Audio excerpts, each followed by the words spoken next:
Susana Corcuera, muy buenos días. Entras a Maremoto M.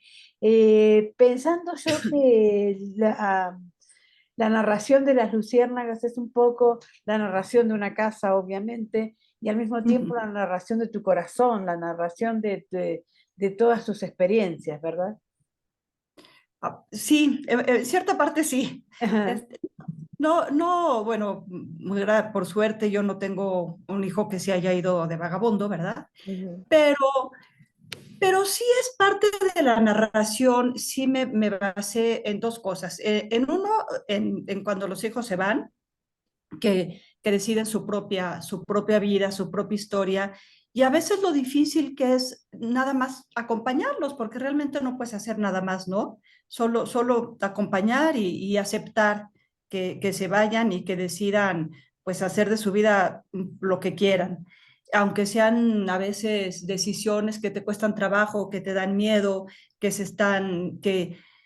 pues sí, que yo le digo a uno de mis hijos, tú naciste para que yo siempre esté llena de adrenalina, porque como él es muy adrenalinoso, Mm. entonces se va y se echa del paracaídas y se va a vivir a Noruega y entonces, bueno, pero la historia de Thierry, la historia de Luciérnagas más bien, que es la historia de Isabel, surgió porque una vez en Toulouse estuve un tiempo viviendo ahí por cosas de la vida y no era una época buena de mi vida, ¿no? Y entonces yo iba, todos los días tomaba un tranvía y me dejaba al lado del río y del río caminaba hacia el departamento y había un vagabundo que podría haber sido cualquiera de mis hijos y que todos los días me decía, hola señora, y me lo decía encantador, con una sonrisa y me encariñé del vagabundo.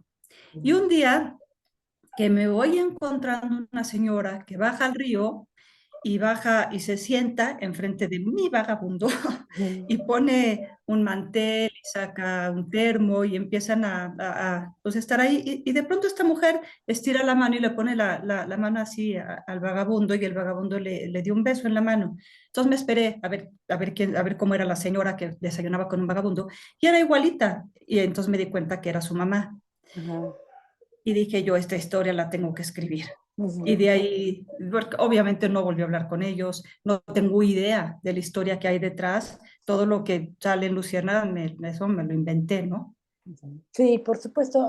Una de las cosas que también quería preguntarte era sobre la historia de la migración y por otro lado también preguntarte, a pesar de que por ahí no es la motivación de la novela, esta posibilidad Ujú. de que mucha gente ahora sea mucho más vagabunda que en las épocas anteriores, digamos, ¿no? Hoy, ¿qué hace falta para tener un techo? ¿Qué hace falta para tener una cama? ¿Qué hace falta para tener todas esas cosas que antes nos parecían absolutamente naturales? Qué bárbaro, qué pregunta, ¿eh? Porque justamente cuando empecé a hacer una investigación sobre los vagabundos y lo que estás diciendo fue de lo que más me llamó la atención. Uno es la diferencia que hay entre los vagabundos, los que le decimos en México los teporochos, que en Sí, Francia le dicen clochard, ¿no? Y los sí. sin techo, que hay una enorme En diferencia. Argentina le decimos los lincheras. También. Chera Lincheras, lincheras. li- Lincheras. li- linchera, que son un poco que son los que casi siempre acaban en drogas, en alcohol, o No, no. no, no, no, los que andan por la vida, Ujú. por la calle, digamos. Sí, sí, justo bueno, la diferencia que he hecho son entre estos tres, en los vagabundos que deciden irse a la calle, Claro, ¿no? que Y por siempre los ejemplo, tuvimos. siempre los hemos tenido, por Sí. supuesto. Y algo que me llamó mucho la atención es en un libro de Javier Marías, que no sé si lo has leído, buenísimo, que se llama Todas las almas, y habla de los vagabundos que no, que son académicos de Oxford, y que entonces en la primavera surgen como si fueran parte del paisaje, y surgen estos vagabundos académicos, grandes conversadores, personas que tienen mucho que aportar y mucho que decir, pero por cuestiones yo no sé si el común denominador de un vagabundo, de alguien que decida por voluntad propia, no todos deciden por voluntad propia, ¿no? Pero alguien que decida cambiar el techo por la calle, yo creo que todos comparten un vacío existencial, Ujú, o por lo menos a mí es la impresión que me da. ujú, Y ujú, sí creo que en esta época hay, hay más vacío existencial porque, que por una parte me encanta porque hay mucho más libertad. Te puedes mover, te vas de un lugar a otro. Tienes toda la razón. Antes había mucho menos movilidad. Antes ujú, como que las fórmulas eran muy claras. Vives, a menos de que tuvieras problemas y de plano te tuvieras que ir, pero pues más o menos sabías que tenías una casa, luego un trabajo, luego en general hacías una familia, ¿no? Pero hay mucho más opciones. ujú. Pero Ahora, creo, ¿no piensas también que es una variante del neocapitalismo, esto de vivir solos y solos y no pensar en la vida en comunidad? Antes también teníamos la casa de los tíos, la casa de los abuelos, la casa totalmente. de los amigos y íbamos de par en par, de casa en casa y ahora no es así, digamos, ¿no? Yo a veces pienso la cantidad de mis amigas que tienen 2 y 3 habitaciones vacías y que podían tener a alguien ahí y no, no se da eso. Todos vivimos solos. Estoy totalmente de acuerdo contigo. Cuando yo soy de esas amigas tuyas que tengo y cuando veo el último de mi hijo, uno de mis hijos se va a vivir a Noruega, bueno, la otra se casó y tiene a sus hijos y el otro ya no vive aquí, ¿no? Vive también fuera. Y todos han decidido su vida y todos han decidido irse. Y cuando veo los cuartos, tengo 3 cuartos en la casa y digo, pues yo debería de hacer cuartos de huéspedes, Obviamente, porque realmente, ¿para qué quiero yo esos cuartos vacíos? claro. Uno, uno sí lo uso para mis nietos cuando vienen, ¿no? Y mi hija, pues son chiquitos mis nietos, entonces me da mucha ilusión que tengan su cuartito. Pero el otro está arriba, bueno, sí, en la parte está como aislado de la casa, que era donde vivió uno de mis hijos. Digo, ¿qué hace ese cuarto vacío ahí? Y sí, por supuesto que sí, en otras épocas ya se hubiera venido un sobrino que no tiene dónde vivir, Claro. el hijo de un amigo que no sé qué, ¿no? Y Y digo, alguien ahí que está, viene a estudiar desde afuera. Ahora, exacto. también en tu novela hay como ciertos reencuentros que incentivan esta vida en comunidad. Cuando, por ejemplo, tu mamá se reencuentra con su madre, ¿verdad? Con la madre que lo había dejado, o tu abuela se encuentra con la madre que la había dejado, que Eh, lo había dejado con en- con el padre, digamos, que dejó al padre con los 3 nietos y se fue, con los 3 hijos y se fue ella. ajá. Y ese A ver, reencuentro, el, el- bueno, es que también creo que los reencuentros siempre son complicados porque sí es una novela bueno, de abandonos y de reencuentros en cierta medida, ¿no? Entonces, ¿por qué abandonas todo? ¿Por qué te vas? Y luego qué significa el reencuentro?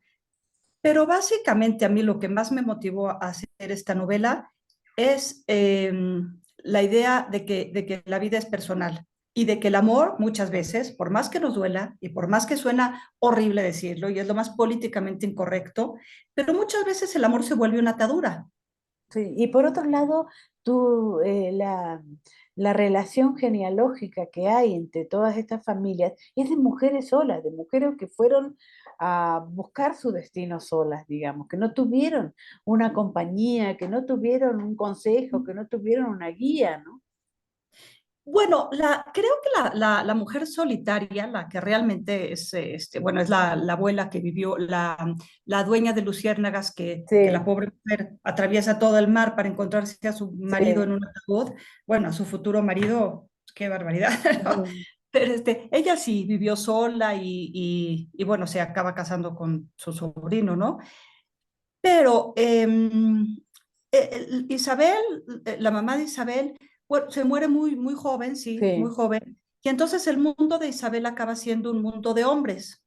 Y como ella misma dice, un mundo bueno, Ujú. porque finalmente le tocaron unos hombres Fueron que eran buenos, buenos, claro, sus claro, hermanos eran, ayudaron, el papá era muy buena gente y sí, se casa con un buen hombre, ¿no? Y claro. después y su vida en Toulouse, pues también es finalmente un mundo de hombres, ujú, porque su única amiga pues, no la ve mucho y está con su marido y decide visitar a un hombre mayor que le hace a las veces de su papá, ¿no? Sí es una mujer que vive sola entre muchos hombres y que logra hacer una vida buena. ujú, Fíjate que eso es una pregunta interesante. Yo he vivido también entre muchos hombres, también muchas mujeres, porque tengo una familia grande, por suerte, pero, pero mi mundo sí ha sido muy de hombres, como entre otras cosas soy agricultora, mi mundo sí gira mucho en el mundo de los hombres. ujú, Y ujú, es un mundo distinto, me gusta, porque además es un mundo en el que se habla diferente, ujú, o ujú, es por lo menos mi percepción. ujú, ujú, Y sí, es interesante eso de en qué mundo vives, en un mundo femenino o masculino. ujú. Es cierto eso. Ahora, también en tu novela está el tema de la migración. Está este Sí, tema de que uno va a un lugar desconocido en todos los aspectos, digamos, ¿no? ujú.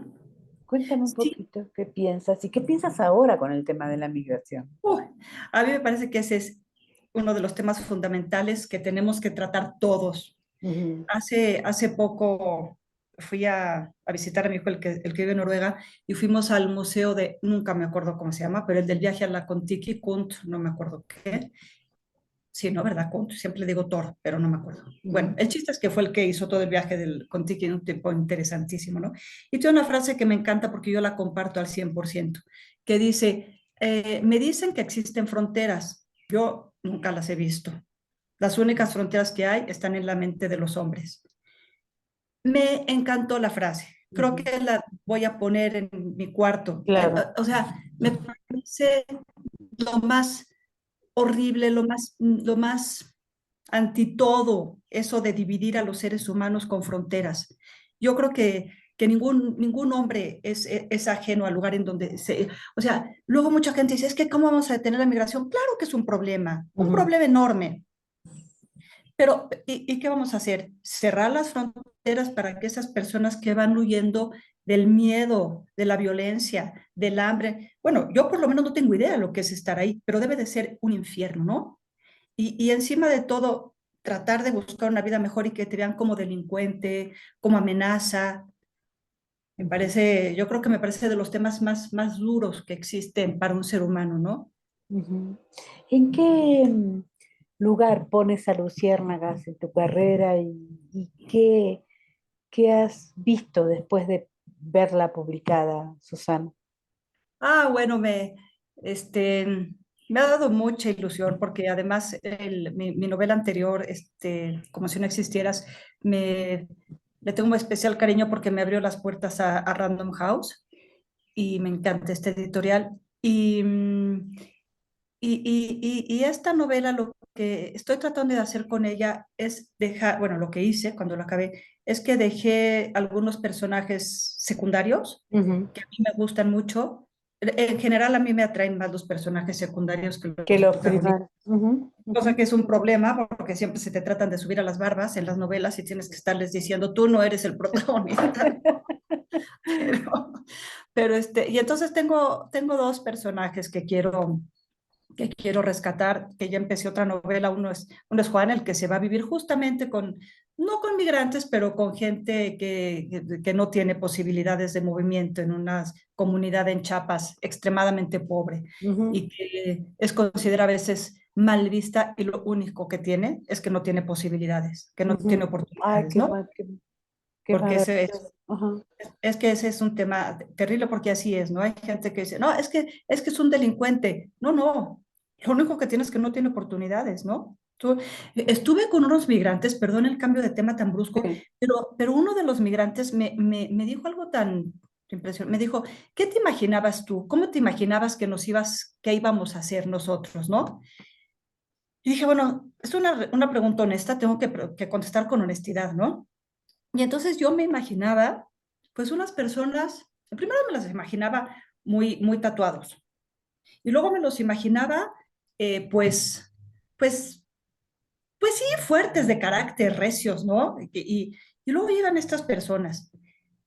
increíblemente bien educadas en el sentido de escuchar al otro, de hacer sentir cómodo al otro, ¿no? Y dije, no, pues no, digo, nunca había estado tan de cerca con migrantes que habían sufrido tanto, ¿no? Y me llamó la atención. Entonces le dije, no me imaginaba esto. Y me dijo, ¿sabes por qué? Porque cuando estas personas lo único que necesitaban era que las tratáramos como seres humanos. Mm. Y fue toda una lección, ¿no? Entonces, la siguiente novela trata de este tema de la falta de oportunidades y luego la tercera, espero que poderla llevar a cabo, o si no, pues ya dejar en dos, ¿no? Es la historia de Thierry, el vagabundo del que se trata Luciérnagas. Sí, ahora estás pensando como en una saga prácticamente. Sí, quiero hacer Ujú. tres tomos distintos que se puedan leer indistintamente y es un reto. Pero que Es al mismo divertido. tiempo se unen, ¿no?